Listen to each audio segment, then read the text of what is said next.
చిన్నప్పటి నుండి మా పెళ్ళైన కజిన్స్ని చూస్తున్నా. మ్మ్. అసలు అందరం హాల్లో కూర్చుంటే అందరి ముందు వెళ్ళి బెడ్రూమ్ తలుపేసుకుంటుండే. మ్మ్. హాల్ ఉన్న వాళ్ళు అసలు ఏం కానట్టు టీవీ చూస్తుండే. మ్మ్. No one uses to disturb them, no one uses to judge them. అదేరా పెళ్లికున్న పవర్. నీకింకా అర్థమైతలేదు కదా, నీకు చెప్తా క్లారిటీతో. సక్సెస్ఫుల్ లవ్ స్టోరీస్లో ఏమవుతుందంటే పిల్లగాని మీదకి ఉన్న ఇంప్రెషన్ వాళ్ళ మామది ఎప్పుడు మంచిది కాదు, మోస్ట్ బత్తర్ ఉంటుంది. ఎందుకంటే ఇక్కడ సక్సెస్ మీన్స్ మ్యారేజ్, సక్సెస్ అంటేనే పెళ్లి. తండ్రి ప్రమేయం లేకుండా వీళ్ళ 4 ఏళ్ల కథ అయితే నడుస్తుందో అది ఆయనకి ఎప్పుడు నచ్చదు. అది ఎప్పుడు పోనీ పెళ్ళైనాక పిల్లగానికి వాళ్ళ మామ మీద ఇంప్రెషన్ మంచిగా జమాయించుకున్నా కూడా వాళ్ళ మామకి వీని మీద బత్తర్ ఇంప్రెషనే ఉంటుంది. నిజంరా, వాస్తవం ఇది, ఫ్యాక్ట్.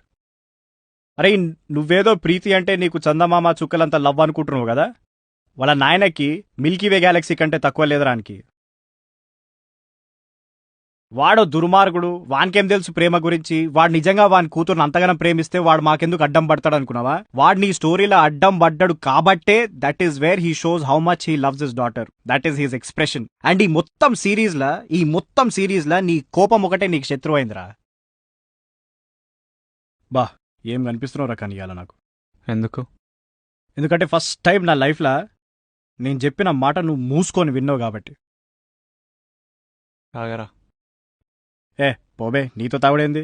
నిన్ను ఎంకరేజ్ చేసినట్టు అవుతుంది. ఎంకరేజ్ చేసుడేంద్రా, నేనేమన్నా అండర్ రేటినా? తాగు.